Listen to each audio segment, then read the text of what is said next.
Today on NewsWatch, it's the moment Christians from around the world have been hoping and praying for. Pastor Saeed Abedini is finally free. See what led to his release. The way left or the way right is too extreme. If you live in the real world, you just know that there are certain compromises you're going to have to make in order to pass legislation.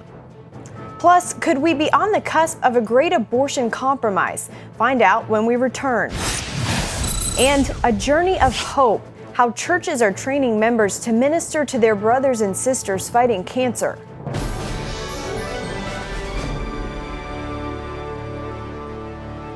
Thanks for joining us for CBN NewsWatch. I'm Caitlin Burke.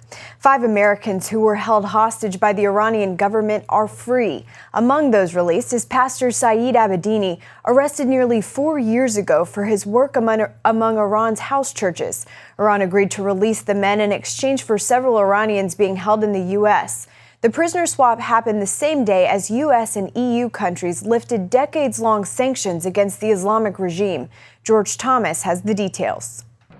Pastor Saeed Abedini and 2 other Americans are making their way home, one step closer to reuniting with their families. Been a single mom for 3.5 years, and the kids, uniting with them, I think, will be a precious moment. In an exclusive interview just hours after her husband's release, Abedini's wife, Naghmeh, described to CBN News the moment when she told her 2 children, Rebecca and Jacob, that their father was coming home. They were jumping up and down, rejoicing. It was very loud, very joyful, and I could see a heavy weight lifted off their little shoulders. For the Abedini family, it has been 3.5 grueling years of advocacy and lots of prayer. Outside of my faith in Jesus Christ, I'm so thankful for the millions who prayed, who trusted God with me, who did not give up, who would send me messages and letters saying, "We're not giving up, we have not forgotten him." The American Center for Law and Justice worked for Abedini's freedom.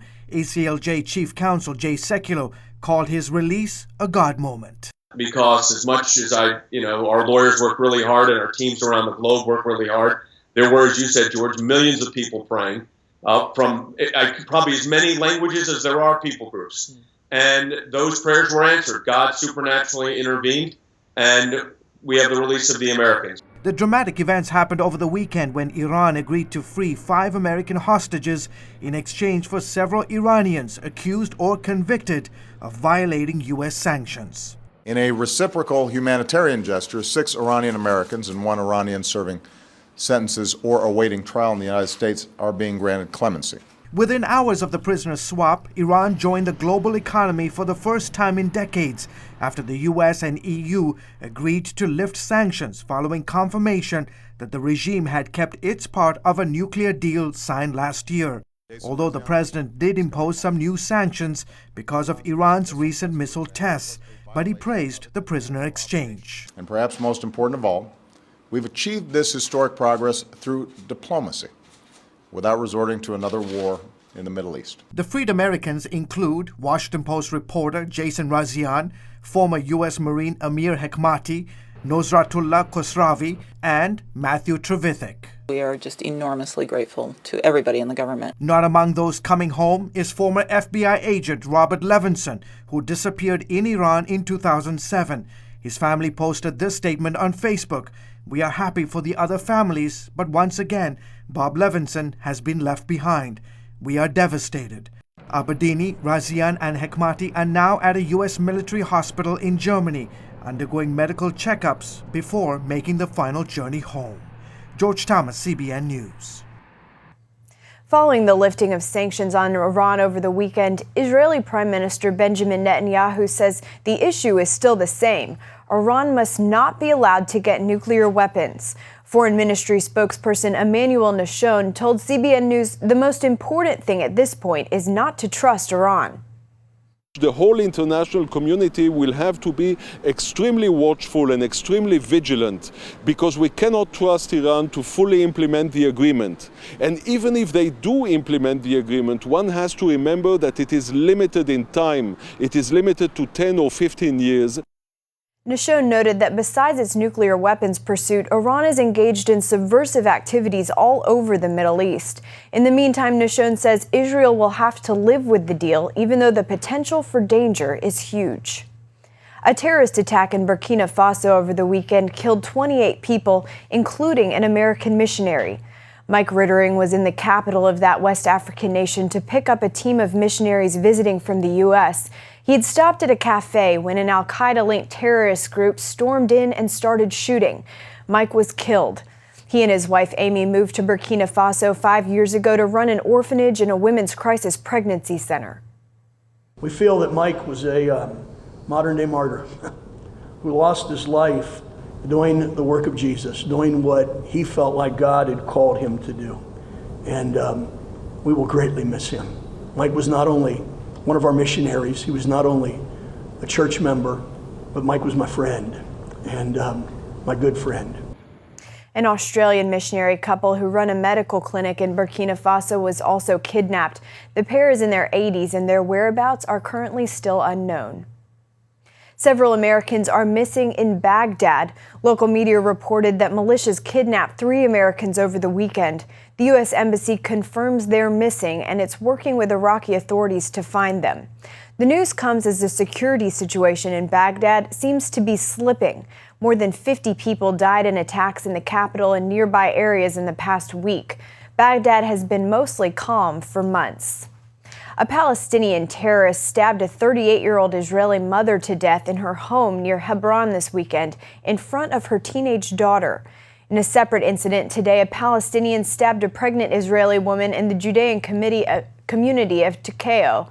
Over the last 4 months, Palestinian terrorists have killed 29 Israelis and wounded nearly 300 more.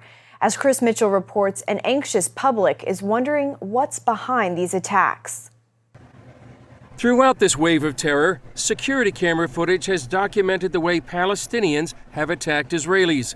Since September, they've carried out more than 100 stabbings, nearly 40 shootings, and more than 20 car ramming attacks.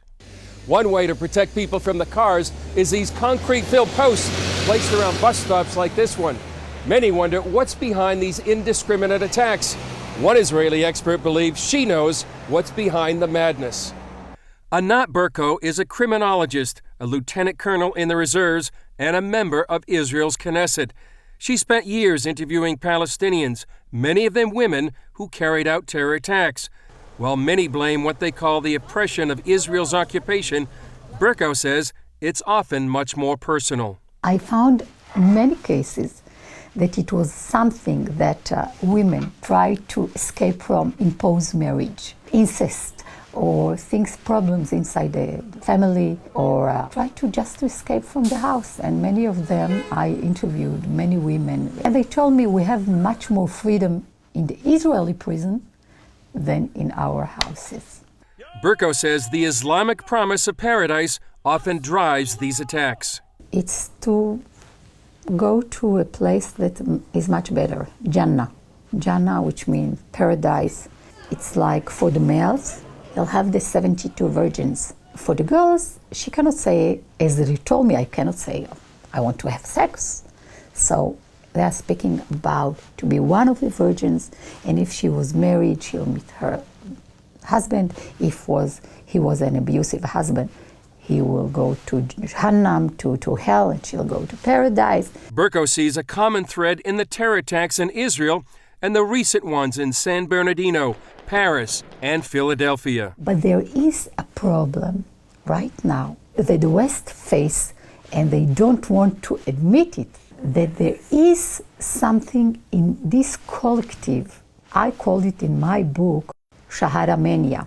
Shahada, it's the obsessive to carry out istishhad, self-sacrifice. And mania, you know what is mania? Burko says in this battle, Israel and the West are on the same side. Israel is the good side in this equation. We are part of the West. We are the front line of the West. This is something that we need to stop and to know that in Paris, that in New York, and in Tel Aviv, and in Jerusalem, the same enemy, the same phenomenon. And it's not about Israel, it's about all of us. Chris Mitchell, CBN News, Jerusalem. A Christian dentist in Michigan is being sued by her former employees for playing Christian music in the office. Tina Marshall of Lake Orion, Michigan, is accused of firing or reprimanding 4 employees who objected to her religious practices. One worker said she was disciplined because she turned off the Christian music after customers complained. Other employees claimed they were forced to attend mandatory prayer meetings. Marshall says she never forced anyone to pray with her and that she plays Christian music because it creates a soothing atmosphere for her patients. The case will go to trial this summer. Coming up, Americans have long been divided into pro-life or pro-choice factions. But what if there was a third option? It's one of the most polarizing issues in American politics, abortion. Most people despair that the pro-life and pro-choice camps are so radically opposed they could never work out compromises. But as Paul Strand reports, about 80% of Americans actually agree on what needs to be done about abortion.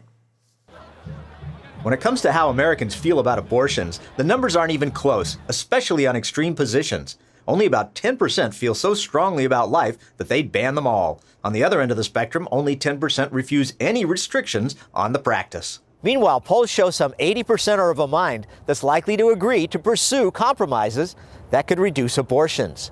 So does that willingness make them pro-life or pro-choice? Most Americans don't like abortion. They think it's a bad thing. Most Americans also want exceptions for like life, rape, maybe fetal deformities. So if you're that person, are you pro-life? Yes. Are you pro-choice? Yep. But according to Fordham University's Charles Camosy, author of Beyond the Abortion Wars, the extremes have managed to rip the country in two. Abortion has been politicized along the right-left binary in ways such that if you don't fit with, say, a Republican pro-lifer or a Democrat pro-choicer, you're the enemy. Christina Forrester, who heads up Christian Democrats of America, regularly sees the hatred. What we get on our social media almost on a daily basis is you are baby killers, you are murderers, and how can you be for a party that wants to murder children? In such an atmosphere, one strategy would be to appeal to the larger number instead of those on the 10% fringes. Let's deal with the middle 80%, because if you try to craft legislation that is going to address what I call the 10% extremes, it's basically impossible. The way left or the way right is too extreme. And I think most people are right there in the middle where they do want a woman to have choice, but they want to protect the unborn too. In order to move forward, Camosy reminds lawmakers they will likely have to support things they don't find totally acceptable. If you live in the real world, you just know that there are certain compromises you're going to have to make in order to pass legislation. Like allowing abortions in cases like rape. The outrage on the left, when I see the most outrage, it's over. They don't even want to make exceptions for rape, incest. Only a little more than 1% of abortions deal with pregnancies caused by rape or incest. And a whopping 83% of Americans want those abortions kept legal. Just practically and politically, we need to have those exceptions. For many pro-choice Democrats, compromise means seeing some abortions banned. But Camosy assures them they'll find support, even among a majority of pro-choicers, because this is how most of them feel. I hate third trimester abortions, and I'm really strongly against second trimester abortions. Surveys confirm that point of view. 61% of Americans would allow abortions in the first 3 months of pregnancy. Then numbers go down. 27% in the second trimester and only 14% for the last 3 months. Democrat Forrester would go earlier than the 20-week abortion ban many Republicans are pushing in Congress. Because, I have a cousin personally who was born at 20 weeks and is still alive today. The Pain Capable Act, the 20-week ban, over 60% of Americans support it, and more women than men. The fact is, they're really not that far apart on the issue. If the common goal is reduction, then we share the common goal. We want to protect the unborn. We want to protect women. Another part of this debate affecting families reaches into the workplace in terms of equality. Republicans would have to accept new rules or government incentives for employers, an expensive proposition. This is what I think has been missing from the pro-life movement for a very long time, actually. Equal pay for equal work. Allowing women to participate in the professional sphere, equally with men and be mothers. It means heavily subsidized childcare when needed and guaranteed maternal leave. The United States and Papua New Guinea are the only 2 countries that don't guarantee paid maternity leave. Both say taking these measures would make having children more affordable and less stressful for women, which would help reduce abortions.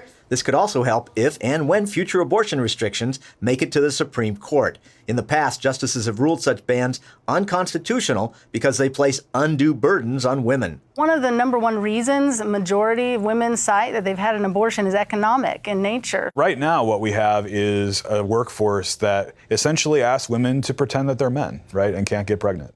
If Republicans were willing to pay what it takes for many women to forsake abortions, and Democrats were willing to give on some restrictions, progress could finally take place and save lives. Paul Strand, CBN News, Capitol Hill. Up next, what not to say when someone has cancer. See how one group is teaching churches to minister life to cancer patients after this. It's a word no one wants to hear. Cancer. Yet statistics show half of all men and a third of all women will get the disease. In many cases, people simply suffer in silence as they try to cope with their illness. But now, as Lori Johnson reports, an organization is teaching churches how to help cancer patients. Hello, Sheila. Hello. Hi, how are you, dear? Doing well. Good to see you.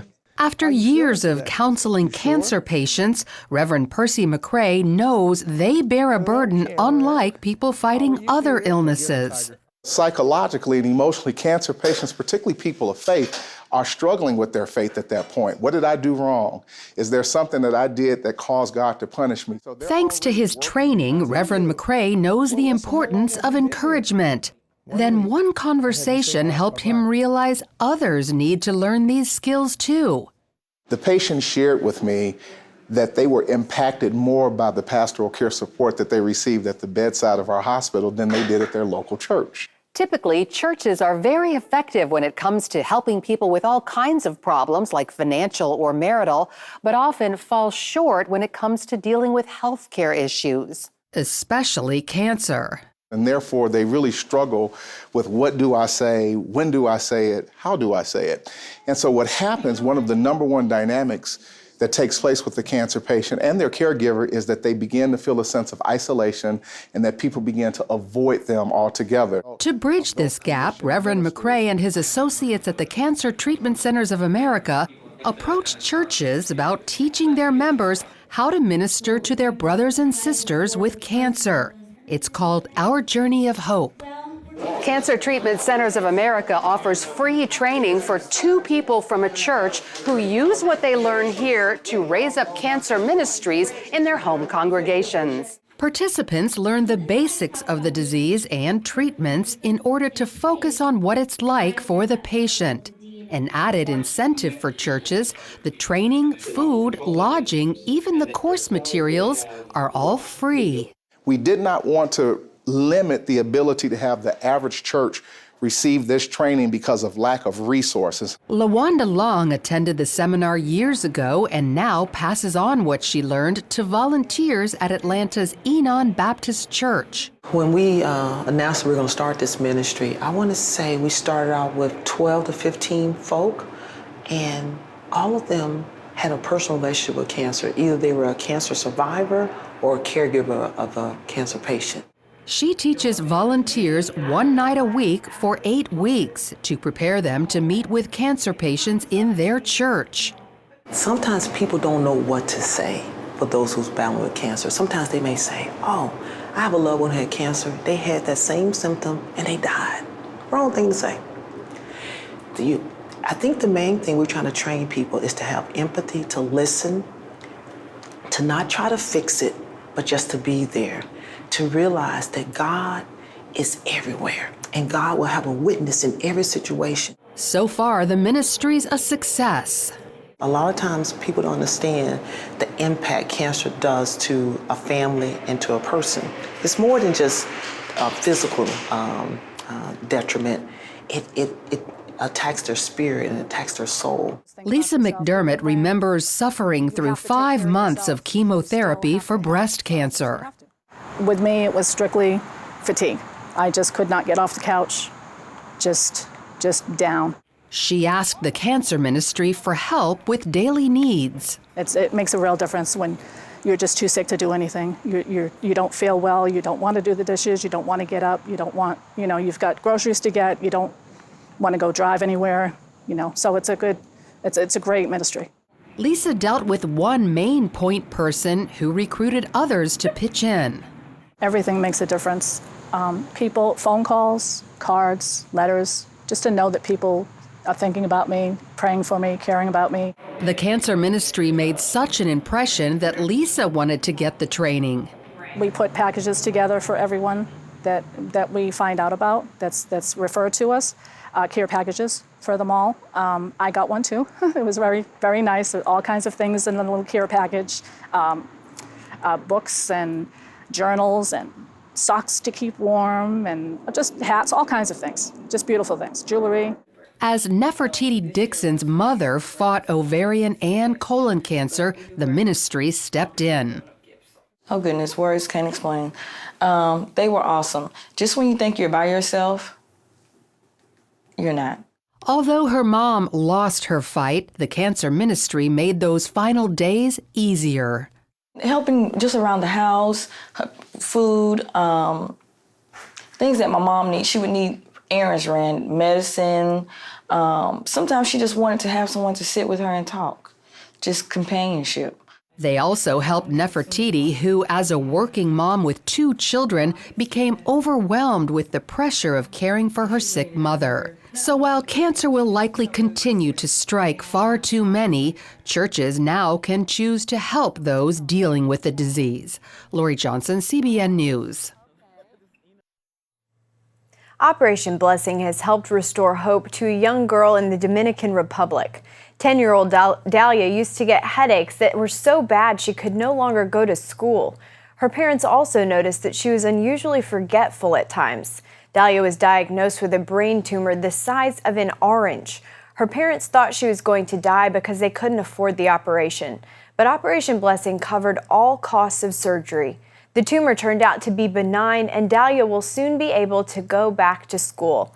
You can find out more about Operation Blessing by going to their website at ob.org. That's it for now on CBN NewsWatch. We hope you'll join us next time. Have a great day.